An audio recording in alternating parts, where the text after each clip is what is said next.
Now, Jack earned master's and doctoral degrees in chemical engineering from Penn State before beginning his career with DuPont as a research engineer. He then moved on to Union Carbide Corporation, where he rose to vice president and general manager of the Environmental Systems Division and the Union Carbide Agricultural Chemical Company. After leaving Union Carbide, Jack served as professor of chemical engineering at Penn State for more than a decade. He also founded Mixing and Mass Transfer Technologies and Nittany Biodiesel. Never one to rest on success, Jack and his wife Jeanette went on to found Copper Beach Townhome Communities, LLC, the largest privately owned national student rental property in the U.S. and headquartered right here in State College. Congratulations, Jack, an incredibly full and rewarding career. I'm very pleased to present you with an Alumni Fellow Award. Thank you very much. Of course, none of that's true, right? But I happen to notice that I'm by far the oldest one getting this award this evening, right? And so I've had a long time to be involved in various career activities, right?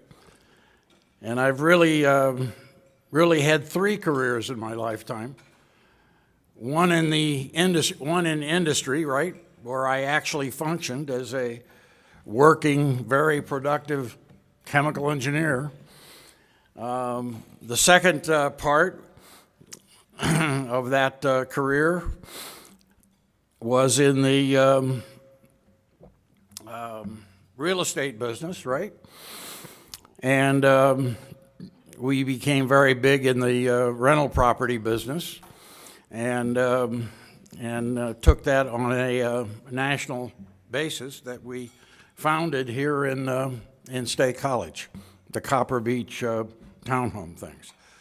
We took that to 20 different universities in 18 states, and it became a very big real estate activity. But I thought the most interesting thing to you might be, and I'm almost done. The most interesting thing to you might be, how did I get to Penn State University? Because I grew up in Southern Illinois. Southern Illinois is farm country, right? I was a Southern Illinois farm boy, right? So how does a Southern Illinois farm boy get to Penn State University, right? And so I went to the University of Illinois for my undergraduate degree, right, in chemical engineering, and graduated there in '59, right? And there were only 10 of us at the University of Illinois that graduated with chemical engineering degrees in 1959. And only 2 of us had decided that we were going to go to graduate school, right? And of course, there being only 2 of us, we knew each other quite well, right? And we were the 2 best students in the class, right?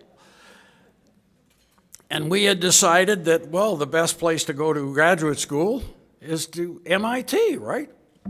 Where else do you go, right? And so we had both applied and been accepted at MIT, right?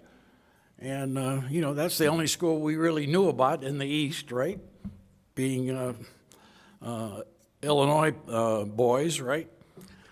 And the head of the chemical engineering department at the University of Illinois heard about that, right? And called me into his office and said, "You can't go to MIT to graduate school. That place is nothing but a factory.